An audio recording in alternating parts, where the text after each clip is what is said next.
నమస్తే. నిన్న రాజగోపాల్ రెడ్డి గారు ఏబిఎన్ రాధాకృష్ణ గురించి, ఏబిఎన్ పేపర్ గురించి, ఏబిఎన్ న్యూస్ గురించి చాలా మాటలు మాట్లాడారు. దానికి కొనసాగింపుగా ఈ రోజు కూడా నేను కొన్ని విషయాలు మీ దృష్టికి తీసుకుదాల్చుకున్నాను. నిన్న వెంకటకృష్ణ ఏబిఎన్ న్యూస్ లో మాట్లాడుతూ రేవంత్ రెడ్డి గారు లేకపోతే కాంగ్రెస్ పార్టీ లేదు, కాంగ్రెస్ పార్టీ అంటేనే రేవంత్ రెడ్డి, ఇవాళ మొత్తం చిక్కి శిథిలమైనటువంటి కాంగ్రెస్ పార్టీకి ప్రాణం పూసింది రేవంత్ రెడ్డి గారు అంటూ రేవంత్ రెడ్డి గారిని అమాంతం ఎత్తుకున్నాడు. పచ్చి అబద్దాలను చెబుతూ అసలు ప్రజలను మభ్యపెట్టడం లోపల వీళ్లకు వెన్నతో పెట్టిన విద్య.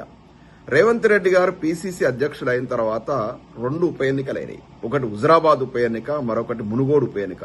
హుజురాబాద్ ఉప ఎన్నికల్లో ఇప్పుడు ఎమ్మెల్సీ బల్మూరు వెంకట్ అప్పుడు కాంగ్రెస్ పార్టీ అభ్యర్థి, అతనికి వచ్చిన ఓట్లు 3000 ఓట్లు. ఒక కార్పొరేటర్ కూడా అంత తక్కువ ఓట్లు రావు. మొత్తం ఎమ్మెల్యే నిలబడ్డ వ్యక్తికి వచ్చినటువంటి ఓట్లు 3000 ఓట్లు. అది పీసీసీ అధ్యక్షులుగా రేవంత్ రెడ్డి గారి సారథ్యంలో జరిగినటువంటి మొదటి ఉప ఎన్నిక. దాని గురించి ఏబిఎన్ రాధాకృష్ణ గారు, ఏబిఎన్ న్యూస్ గాని, ఏబిఎన్ న్యూస్ పేపర్ గాని వివరణ ఇవ్వదు. ఎందుకు ఇంత ఫెయిల్యూర్ పీసీసీ అధ్యక్షులు కదా రేవంత్ రెడ్డి గారని దాని గురించి మాట్లాడరు.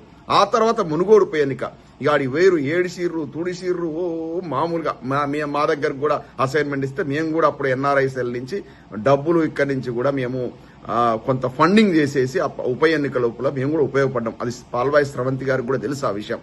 వారిని అడిగితే చెప్తారు మేము ఎంత కష్టపడ్డాం అనేది. అందరం కలిసి కష్టపడితే ఈ పీసీసీ అధ్యక్షులు, అప్పటి పీసీసీ అధ్యక్షులు రేవంత్ రెడ్డి గారి ఆధ్వర్యంలో కష్టపడితే డిపాజిట్ రాలేదు. అట్టర్ ఫ్లాప్ కాలేదా రేవంత్ రెడ్డి గారు? ఏదో ఆ యొక్క అసెంబ్లీ ఎన్నికల ముందు 2 సార్లు కేసీఆర్ గారి పరిపాలన చూసాం. వీరిచ్చేటువంటి 6 గ్యారెంటీల ఊదరగొట్టుడు, ఢిల్లీ నుంచి సోనియా గాంధీ, ప్రియాంక గాంధీ, రాహుల్ గాంధీ వచ్చేసి ఈయన రేవంత్ రెడ్డి గారు కనపడ్డ దేవుడి మీదలో ఒట్లేసి, బట్టి విక్రమార్క గారు రేవంత్ రెడ్డి గారు ఈయన గ్యారంటీ కార్డులను రిలీజ్ చేసి వచ్చి మా ప్రభుత్వం రాగానే 100 రోజుల లోపల కేసీఆర్ గారు 10,000 ఇస్తున్నారు కదా ఎకరాకు సంవత్సరానికి కౌలు, రైతు బంధు, మేము వచ్చేసి 12,000 ఇస్తాం, 15,000 ఇస్తాం, కౌలు రైతులకు కూడా ఇస్తాం, అసలుదారులకు ఇస్తాం, కౌలు రైతులకు కూడా ఇస్తాం. మేము కేసీఆర్ గారు 2,000 ఇస్తారు కదా ఆసరా పింఛన్లు, మేము 4,000 చేస్తాం. కేసీఆర్ గారు కళ్యాణ లక్ష్మి 1,00,000 రూపాయలు ఇస్తున్నారు కదా, మేము 1,00,000 రూపాయలకు తోడు మేము తులం బంగారం కూడా ఇస్తాం. ఇలా మేము నిరుద్యోగ యువతకు నెలకు 4,000 నిరుద్యోగ వృత్తిని కల్పిస్తాం. ఈ రకంగా కాలేజీ పిల్లలకు స్కూటీలు ఇస్తాం. ఈ రకంగా ఉన్నాయి లేని అన్ని అభూత కల్పనలు జరపడం వల్ల అప్పుడు బీజేపీ నాయకత్వంలో వచ్చినటువంటి మార్పుల వల్ల కేసీఆర్ గారిని 2 సార్లు చూసాం. ఈ కాంగ్రెస్ వాళ్ళు ఏదో పెద్ద పెద్ద పనులు చేస్తా అంటున్నారని ప్రజలు మీ కాంగ్రెస్ దుర్బుద్ధిని, కాంగ్రెస్ గతంలో చేసినటువంటి నీచ రాజకీయాలను మర్చిపోయి ఒక్కసారి ఓటేసినందుకు ఇవాళ తెలంగాణ ప్రజలు అనుభవిస్తున్నారు. తెలంగాణ రాష్ట్రాన్ని ఏ విధంగా మీరు ఇవాళ దివాలా దించారు, తెలంగాణ రాష్ట్రంలో సంక్షేమ పథకాలు ఏ విధంగా మొత్తం దారి తప్పినాయి, తెలంగాణ రాష్ట్రం ఏ విధంగా మీ కొట్లాటలతో, అంతర్గత కాంగ్రెస్ పార్టీ కొట్లాటలతో ఏ విధంగా సర్వనాశనం అవుతుందన్న విషయాన్ని ఏబిఎన్ రాధాకృష్ణ చర్చించాడు, టీవీ5 సాంబశివరావు చర్చించాడు. ఈ యొక్క పచ్చ మీడియా తెలంగాణ గడ్డ మీద హైదరాబాద్ లో ఉంటూ వాళ్ళ యొక్క వ్యాపారాన్ని విస్తరించుకొని ప్రభుత్వం ఇచ్చే యాడ్ల కోసం, కోట్లాది రూపాయల యాడ్ల కోసం, యాడ్స్ రెవెన్యూ కోసం ప్రతిపక్ష నాయకులను తులనాడుతూ, ప్రతిపక్ష నాయకులను తక్కువ చూపిస్తూ, ప్రతిపక్ష నాయకుల యొక్క పోరాట పటిమను అసలు చూపించకుండా కేవలం పొద్దున్న లేస్తే డప్పు కొట్టుకుంటూ రేవంత్ రెడ్డి ఇది, రేవంత్ రెడ్డి గ్రేటు, రేవంత్ రెడ్డి తోపు, రేవంత్ రెడ్డి గారు మరి చేసినట్లు గరాణ మోసాలను మాట్లాడడం వీళ్ళ వల్ల కాదు. ఇది పచ్చ మీడియా. తెలంగాణ గడ్డ మీద హైదరాబాద్ లో ఉండి తెలంగాణ జాతికి ద్రోహం చేస్తుంది, తెలంగాణ ప్రాంతానికి ద్రోహం చేస్తున్నటువంటి మీ పచ్చ మీడియాను బొందబెట్టొద్దా? ఈ టీవీ5 కావచ్చు, ఏబిఎన్ న్యూస్ కావచ్చు, అదేవిధంగా ఆ మహా న్యూస్ కావచ్చు, పొద్దున్న లేస్తే తెలంగాణ ప్రజల మీద పడి, తెలంగాణ ప్రాంతం మీద పడి, తెలంగాణ ప్రాంతాన్ని కించపరిచే విధంగా, తెలంగాణ ప్రాంతాన్ని దెబ్బతీసే విధంగా, పక్కనున్నటువంటి ప్రాంతాన్ని చంద్రబాబు నాయుడు గారికి అనుకూలంగా ప్రచారం చేస్తూ అక్కడ ప్రభుత్వాన్ని లేపే విధంగా, ఇక్కడ ప్రభుత్వాన్ని ఇక్కడ యొక్క ప్రజలను, ఇక్కడ యొక్క ప్రాంతాన్ని తగ్గించి చూపిస్తూ వీళ్ళు చేస్తున్నటువంటి ఆ యొక్క అభూత కల్పనల ప్రచారం అంతా ఇంత కాదు. మన యొక్క తెలంగాణ రాష్ట్రానికి ఎంత ద్రోహం చేయాలో ఈ పచ్చ మీడియా అంత చేస్తా ఉంది. ఇక్కడ బహుళార్థ సాధక ప్రాజెక్టు, కాళేశ్వరం ప్రాజెక్టు, ఎన్ని అభూత కల్పనలు ఈ యొక్క పచ్చ మీడియా ప్రచారం చేసింది. కాళేశ్వరాన్ని కూలేశ్వరం అంటూ కూలిపోయిందంటూ అదంటే ఇవాళ central water power research centre వాళ్ళైతేనేమి, ఎన్డీఎస్ఏ గాని వాళ్ళ యొక్క నివేదికల గురించి వీళ్ళు చర్చలు పెట్టరు. అయ్యో కేసీఆర్ గారిది ఇంత పెద్ద గొప్ప ప్రాజెక్టు కట్టారు, దీని మీద కాంగ్రెస్ ఇట్లాంటి దుష్ప్రచారం చేసిందని ఇట్లాంటి చర్చలు చేయరు. ఎంతసేపు ఇక్కడ కాళేశ్వరం ప్రాజెక్టును అట్లా ఫెయిల్యూర్ ప్రాజెక్టు చూపిస్తారు. అక్కడ ఆంధ్రప్రదేశ్ పోలవరం ప్రాజెక్టు గత 10-15 ఏళ్ళ నుంచి కడతనే ఉంటారు.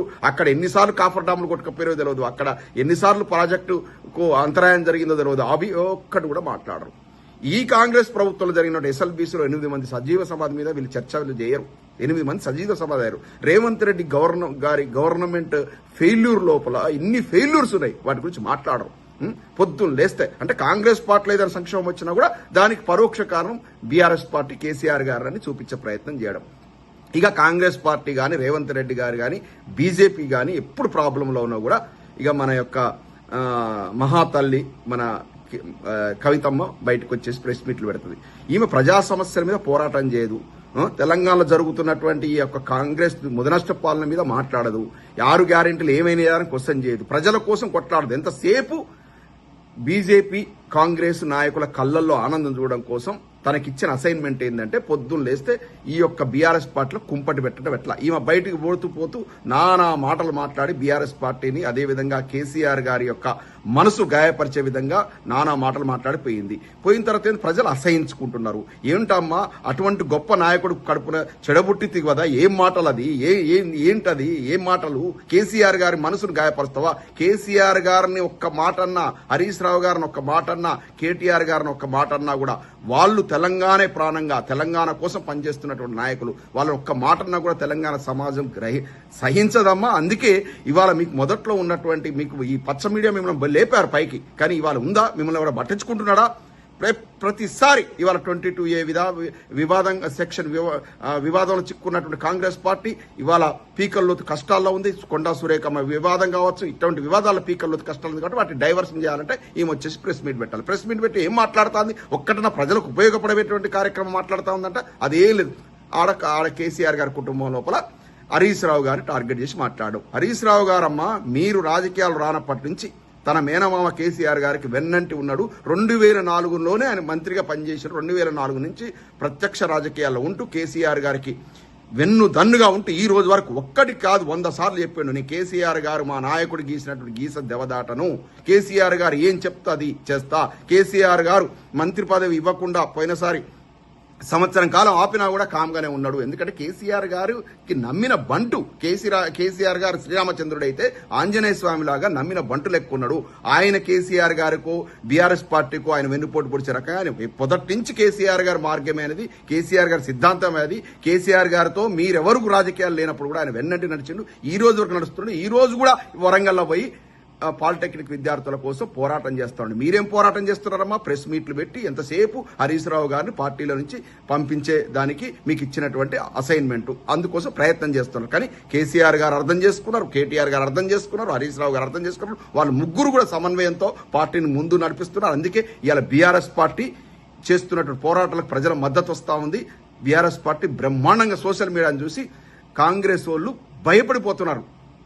ఎందుకంటే మెయిన్ స్ట్రీమ్ మీడియాను వాళ్ళు మేనేజ్ చేయొచ్చు, కానీ బీఆర్ఎస్ పార్టీ సోషల్ మీడియా ఇలా ఎంత గర్జిస్తా ఉంది, ప్రజల కోసం పోరాడుతూ ఉంది, ప్రజా సమస్యలను ప్రజల దృష్టికి తీసుకురావడంలో దిగ్విజయంగా పనిచేస్తా ఉంది. ఇటువంటి వాటిని డైవర్ట్ చేయడం కోసం మీలాంటి వాళ్ళని వాడుకుంటున్నారు, పావుగా వాడుకుంటున్నారు. అమ్మ ఇవాళ సురేఖమ్మను వాడుకున్నాడు రేవంత్ రెడ్డి గారు, కొండా సురేఖమ్మను వాడుకొని కేటీఆర్ గారి మీద ఉన్నాయి లేని విమర్శలు చెప్తే వాళ్ళ కొండా సురేఖమ్మకి ఎలాంటి పరిస్థితి వచ్చిందో చూడండి.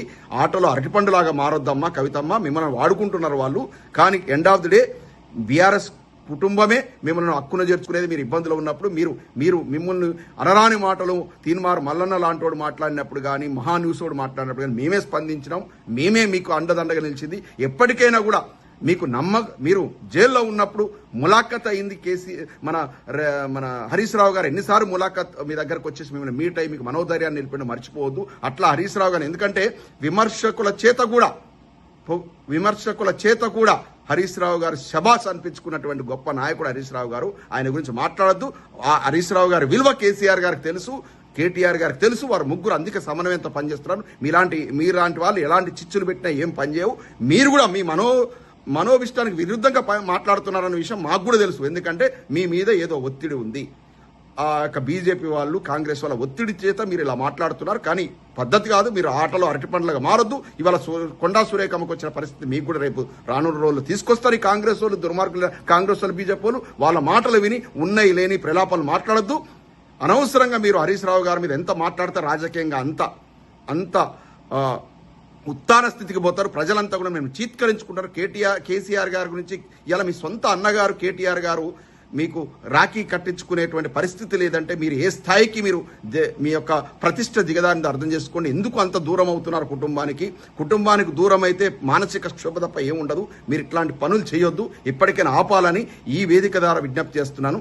జై తెలంగాణ.